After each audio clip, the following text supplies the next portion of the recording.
गोस्वामी तुलसीदास जी से किसी ने पूछा था कि संत की असली पहचान क्या है? कि जो दंड है सो हाथ में लेकर के रहे सो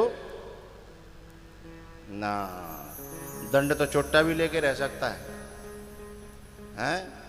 एक बार महात्मा बुद्ध जो जंगल में जब जा रहे थे तो एक जो सन्यासी कपड़ा पहन करके एक पेड़ पे बैठा बधिक। महात्मा बुद्ध ने कहा कि अरे सन्यासी, आप सन्यासी हैं? भाई बोले मैं सन्यासी वन्यासी नहीं हूँ। बोले आपने गेरुआ कपड़े पहन रखे हैं? बोले ये कपड़े तो मैंने इसलिए पहन रखे हैं कि इन कपड़ों से ये पशु पंछी जो है मेरे को बधिक न समझे। सन्यासी के कपड़ों पर पशु पंछी भी विश्वास करता है, इसलिए मेरे पे विश्वास करके मेरे जाल में फंस जाए। तो महात्मा बुद्ध ने कहा किसी ने न जाने कितने जन्मों में इस विश्वास को जीता होगा और तुम अपने 2 पैसे की भूख बुझाने के लिए इतने बड़े विश्वास को तोड़ रहे हो, ये ठीक नहीं है। मेरे गुरुजी एक कथा सुनाते हैं बड़ी प्यारी। एक बार एक राजा के यहाँ एक बहरूपिया आया। बहरूपिया जानते हो? अब बहरूपिया आया और वो राजा ने कहा कि भैया अपना कोई तमाशा हमें भी दिखाओ। बोले महाराज मैं अच्छे से अच्छे व्यक्ति को चकमा में डाल सकता हूं, तुम्हारे मेरे पास वो कला है। तो बोले जरा दिखाओ। तो बोले मुझे 1 महीने का समय दो, मैं अपनी कला दिखाऊंगा। तो बोले जब तू कला दिखाएगा तो हम तेरे को जो है स्वर्ण मुद्राएं देंगे 100। बोले 100 स्वर्ण मुद्राएं? बोले ठीक है। अब क्या हुआ, वो चला गया। बोले मैं आऊंगा साहब। वो तो चला गया, जन कहाँ क्या हुआ, उस नगर में एक सन्यासी आया। एक सन्यासी और बहुत विरक्त सन्यासी, गांव में प्रवेश नहीं, गांव से बाहर, और एक बार भोजन, और बिल्कुल मौन रहते, केवल 1 घंटे के लिए मौन खोलते, प्रवचन करते। और साहब गांव वालों की भीड़ लग गई।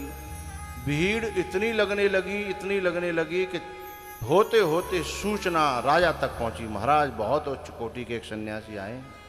राजा और रानी दोनों ने प्लान बनाया कि चलो हम भी दर्शन करें। तो उन्होंने अपने मंत्री को भेजा कि अनुमति लेके आइए कि राजा आना चाहते हैं। बोले आनिए। राजा रानी गए, चरणों में प्रणाम किया। बोले महाराज पूरा नगर आपका दर्शन करके धन्य हो रहा है, पूरे नगर में आपके ही चर्चे हैं। बोले मुझे चर्चा वर्चा से क्या लेना देना, मैं तो सन्यासी हूं, कछु लेना न देना मगन रहना। बोले महाराज घर को पवित्र करो भोजन प्रसादी के लिए। बोले ऐसे नहीं आते, पहले आप कम से कम 11 बार हमारे यहाँ हाजिरी दो, तब हम विचार करेंगे। 11 दिन लगातार राजा रानी आए, निमंत्रण स्वीकार किया, महलों में गया और बोले हम जो है तुम्हारे घर भोजन पाने के लिए परसों आएंगे। परसों राजा के यहाँ भोजन पाने के लिए सन्यासी आए। सन्यासी ने भोजन प्रसादी पाई। जब चलने लगे तो विदाई में राजा ने हाथी घोड़ा सोना चांदी के थाल भर के सामने रखे। बोले नहीं नहीं नहीं, उसमें से थोड़ा सा उठाया। बोले मैं अहंकार न हो जाए मुझे, क्योंकि त्याग का भी बड़ा अहंकार हो जाता है, इसलिए न राग न त्याग, बीच में रहे बीतराग। न त्याग न राग, बीच में रहे बीतराग से रहे। थोड़ा सा उठाया। बोले बस अपना इतना ही काफी है अपने गुजारे लायक, हमको राजा थोड़ी बनना है। राजा की और श्रद्धा हुई। उसने कहा अब चलता हूं मैं। सन्यासी को बाकायदा इज्जत के द्वारा अपने उसमें पहुंचा गया, कुटिया पे पहुंचा गया, बगीचे में रुके थे। राजा रानी बड़े प्रसन्न थे कि इतना त्यागी महापुरुष, इतना बड़ा संत महात्मा आज हमारे घर में आया। बड़े प्रसन्न थे। बहुत दिनों के बाद वो था बहरूपिया, आज शाम को वो आया। शाम को आकर के उसने कहा महाराज मुझे 100 मुद्रा है, वो 100 मुद्रा का दे रहे थे ना आप सोने की, मैं खेल दिखाने पर। बोले हाँ हाँ दिखाओ दिखाओ देंगे। बोले दे दो। बोले चमत्कार तो दिखाओ। बोले दिखा दिया। बोले हमको कहाँ दिखाया? अरे बोले जिस कुटिया में तुम गए थे सन्यासी वो मैं ही था, तुम्हारे यहाँ भोजन पाके गया था वो सन्यासी मैं ही था। तो बोले तुम बड़े विचित्र बहरूपिया हो, जब मैं तुमको सोना चांदी हाथी घोड़ा जब वो दे रहा था तो वही ले जाते ना, तुम केवल 100 मुद्राएं के लेने आए हो। जब मैं तुम्हारे उसमें इतना आ गया तुम्हारे प्रभाव में तो तुम वो ले जाते। तब बड़ी प्यारी बात उस बहरूपिया ने कही कि मैं बहरूपिया जरूर हूं पर किसी साधु वेश को छद्म बन करके मैं ठगूं, किसी का विश्वास तोड़ूं, इस वेश की गरिमा खत्म करूं, मैं इतना गिरा हुआ नहीं हूं। जब मैं उस वेश में आया तो मैंने उस वेश को पूरा का पूरा निभाया। और सच बताऊं राजन, बुरा मत मानिएगा, अब मुझे 100 मुद्राएं मांगने में शर्म नहीं आ रही, पर उस समय मैंने जो एकाध मुद्रा उठाई थी मुझे उसको उठाने में भी शर्म आ रही थी। उस बेस ने खुद मेरे ऊपर इतना बड़ा प्रभाव डाल दिया था। है? तो जिनका जमीर जिंदा होता है, जिनका जमीर जिंदा होता है, तो वो इस बेस को यदि ओढ़ भी लें तो जमीर जो है फिर उन्हें गलत काम करने से रोक देता है। लेकिन जो बधिक हैं, जो महात्मा बुद्ध की बात बता रहा हूं, वो उस बेस को जीविका ही बना रहे हैं, तो फिर बात अलग हो गई है, फिर बात दूसरी हो जाती है। तो अलक्षलिंगो निजलावतुष्टो वृतश्च बालैः अवधूतवेश वृतश्च बालैः। उन संतों से, क्योंकि जैसा होता है उसके प्रति हमारा आकर्षण किसके प्रति है, समझ लो हम भीतर से वैसे ही हैं। यदि हमारा नेताओं के प्रति आकर्षण है तो समझ लो भीतर से नेतागिरी उपज रही है और किसी न किसी दिन वहीं पहुंचा देगी। तो गोस्वामी से किसी ने पूछा कि संत की असली पहचान क्या है? कपड़े? बोले नहीं, कपड़े में तो बधिक भी हो सकता है। दाढ़ी? बोले नहीं। मुड़ मुड़ाना? बोले नहीं।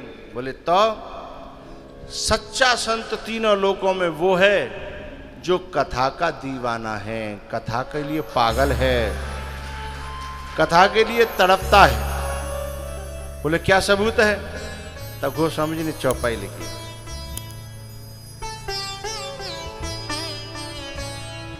राम कथा शशि किरण समाना संत चकोर करहे जेह पाना संत चकोर करहे जेह पाना। वे संत हैं जो चकोर की तरह राम कथा का पान करते हैं। राम कथा क्या है? शशि किरण, चंद्रमा की किरण है। तो जैसे चंद्रमा की किरण का चकोर दीवाना होता है, ऐसे ही जो राम कथा का दीवाना है, वो चाहे पैंट पहरे, चाहे कुर्ता धोती पहरे, चाहे त्रिपुंड लगावे, चाहे मूछ राख ले चाहे मूछ मुड़ा दे, वो सच्चा संत है। ये संत चकोर करहि जेहि पाना, हे राम कथा ससिन किरण समाना।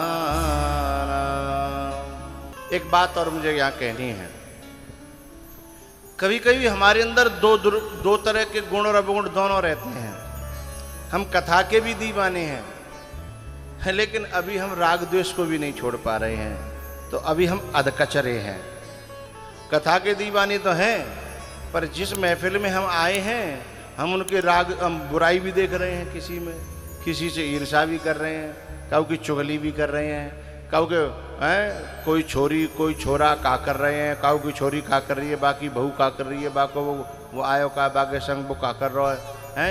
यदि इन पे भी निगाहें हैं तो समझ लो वो एक पंक्ति आती है ना, कछु श्रद्धा कछु उद्दंडता कछु संशय कछु ज्ञान, घर के रहे न घाट के जो धोबी को स्वान।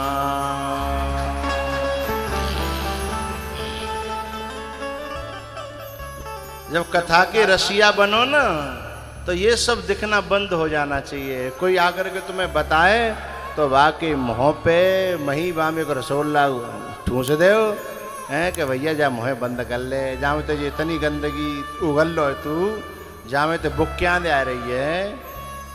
चुगलई से बड़ी बुक्यांद, बुक्यांद जानते हो ब्रज भाषा को शब्द है, यानी बदबू की चरम सीमा है। बोले बुक्यांद आ रही है, बदबू की चरम सीमा।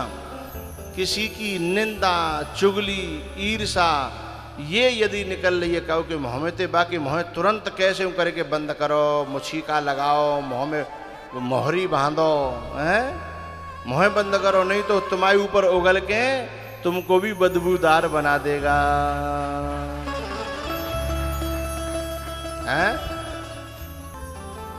हमारे कपड़ों पर कोई गंदगी छिड़क दे तो कितना बुरा लगता है, लेकिन हमारे दिल पे कोई गंदगी छिड़क दे तो हम छिड़कवा लेते हैं।